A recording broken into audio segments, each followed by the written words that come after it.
Welcome back to Learning Here with us at MPB. I am Miss Killing. We are learning Algebra 1 and we are in Lesson 10 today, using equivalent systems of equations. I can use properties of equality to maintain equivalent systems of equations. We're looking at REI 5. So let's go ahead and jump in here and see what we've got. All right, so we need to do a little review. When we have used different symbols in this chapter, we've got to make sure that we're understanding what they mean. This means it does not equal. Now, we've been seeing this next one ever since we started school. Obviously, it means it equals. It's the same thing. We learned just a couple of lessons ago our approximate symbol.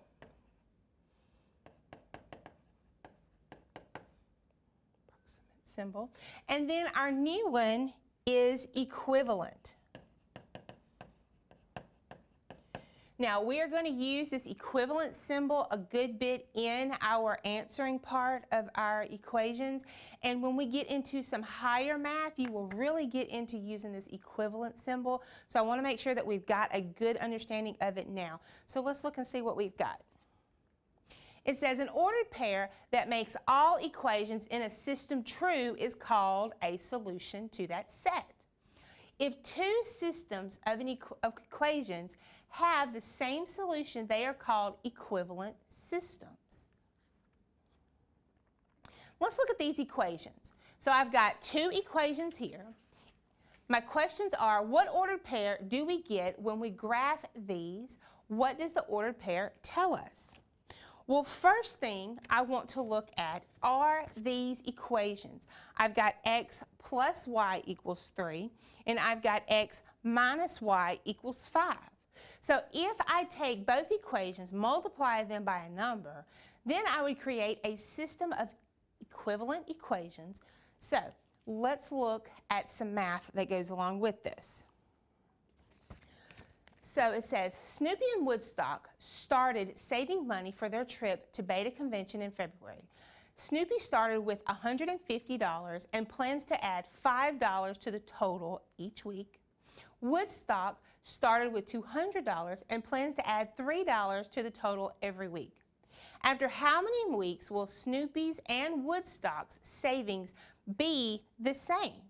Okay, so now that we have our problem, we need to make sure that we're understanding some important information. Snoopy starts with $150 and he's adding $5 each week. Woodstock starts with $200 and he plans to add $3 each week. So we need to take this information to write our equations. So let's go ahead and do this. So I'm going to have Snoopy and Woodstock. Now, I also need to indicate that my y is going to be my amount, and my x is going to be my weeks. So let's go ahead and write both of their equations. So let's start with Snoopy. When their amount is the same, he's taken $5 each week and he's adding it to $150. Woodstock, when his amount is the same, is taking $3 each week and he is adding that to $200. All right, so now that we have written our equations, let's go ahead and graph that on Desmos to see what the amount is when they're both the same, and then how many weeks it takes to get there. So I'm going to go ahead and pull up Desmos. I want you to pull up Desmos there at your table or at your chair and follow along with me. So here we go. Okay, so I'm putting those two equations that we came up with in Desmos. So I've got y equals 5x plus 150.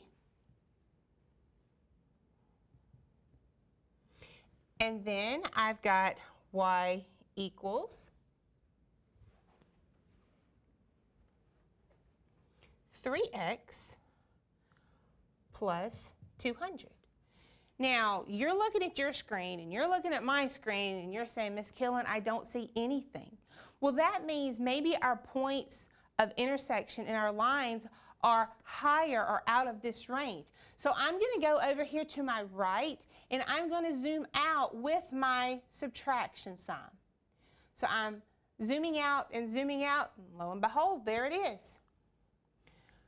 It is going to intersect at 25,275. 25,275. Get your Desmos to zoom out and see if that's where yours are intersecting. So 25,275. So let's take that information back to the problem. So we've got 25,275. Now, we need to make sense of these numbers, okay? As of right now, they're just numbers. I need to make sense of my passage. Now, we said that my x equaled weeks. So in 25 weeks, and my y is the amount, in 25 weeks, both will have $275. That's what it means to use our intersection of those two equations and put it in terms of the context. Okay, that's what it means. 25 weeks, they're both going to have $275. All right, now, when I say equivalent equations, what if I took both of these equations and multiplied the whole entire equation by 2? Would that give me something that is the exact same or equivalent? Let's look and see. Let's go ahead and try it. I'm going to get another color. I'm going to take this whole equation and multiply it by 2. So I've got 2y equals 10x plus 300. I'm going to take this whole equation and multiply 2y equals 6x plus 400. So let's take these new equations and plug them in to our Desmos and see what we get. So I want to put the old ones up. So I had y equals 5x plus 150. Then we had y equals 3x plus 200. And we saw that's where they intersected. We see that Snoopy's was red, Woodstock's was blue. Now I want us to put in the ones where we multiplied everything in those equations by 2. So I've got 2y equals, and we said that was 10x plus 300. Oh, Miss Killen, my red line went away. Or did it? Let's continue. I have 2y equals 6x plus 400. Well, Ms. Killen, now my other one just went away. Okay, when I have equivalent equations or equivalent systems, they're going to have different numbers, but they're going to graph the exact same way. Their tables are going to look the exact same way. Let me show you on Desmos how to check to make sure that all 4 of my lines are still there. Let's look. Let's say I click off those colors. I've got both of my original colors. Snoopy was red, Woodstock was blue. But now what if I see Snoopy's when I multiplied by 2? It's the same line. That means they are equivalent. They're the same line. Let's look at Woodstock's. So there's Woodstock. He was blue. Now I'm putting when I multiplied it by 2. Now it's purple. It's the same line. They have the same graphs, the same points. All 4 of these equations are considered equivalent systems. They would be considered the exact same. All right, so let's look back. Okay, so let's do some practice. On Thursday, John's math teacher helped him write the equation T equals 4 plus 2H to represent the temperature change for the day. Which equations would be considered John's equation? So this is what I would do. I would pull up Desmos and I would put in John's problem. Then I would put in all 4 of these to see which one graphed on the exact same line that John's equation graphs. Okay, you do it at your table. I'm going to do it up here, and let's see if ours look the same. So I'm going to pull up Desmos. I'm going to put John's original equation. Now we know we can't put t and h, but I can do x and y.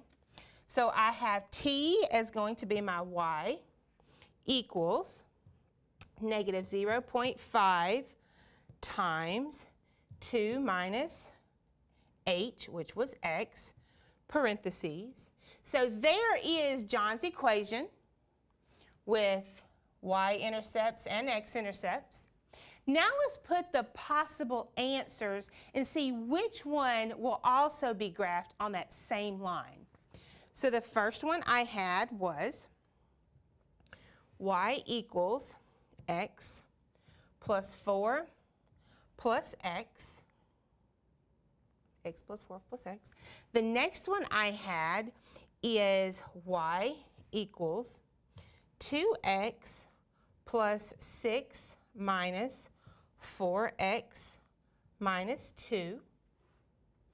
The next one, I had y equals 4 plus 2x plus 2x. All right. And then I had y equals 4 minus 2x plus 4x. So what did we get? Let's see what we've got. Y equals negative 5 times, oop, I wrote the wrong problem. That's why. Let's go back. We always want to make sure that we are writing the correct problem. I put some wrong information for John's problem. So let's put John's problem in right. Y equals 4 plus 2x. That's what I did wrong. All right, so John's is red.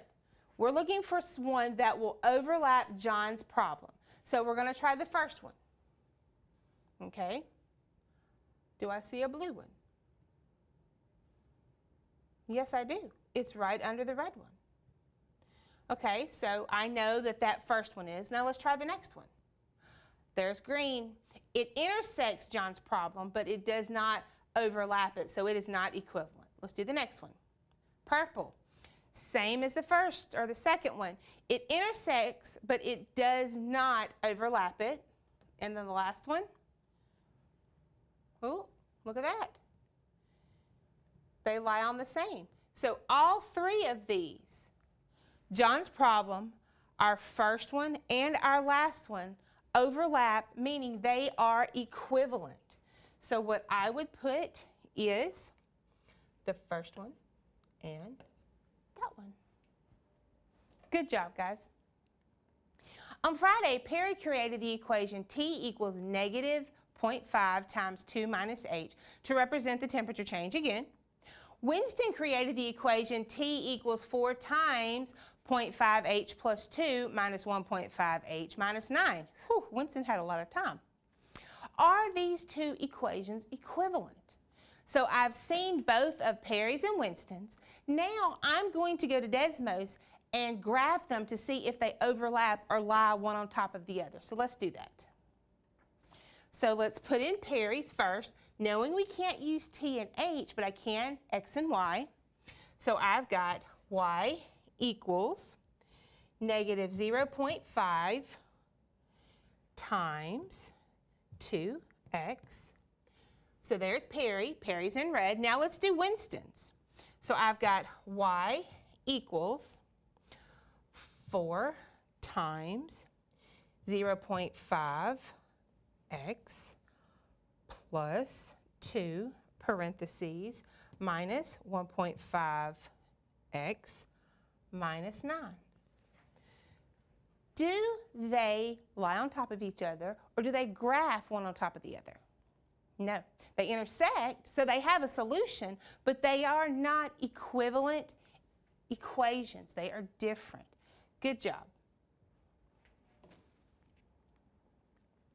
All right, we need to remember what our symbols mean. Okay, when I have that equivalent symbol, what that means. When I have that equal symbol, what that means. We need to make sure that we are checking our symbols. Also, we need to know how we use our technology to check out those equivalent expressions on our graphs. And we also need to know what it means when it's equivalent. That means they have the same answers, they have the same tables, they have the same points in those equations. I'm so glad you came here to learn with us today at MPB. I had such a good time learning. Thank you. I am Miss Killen. Have a good day.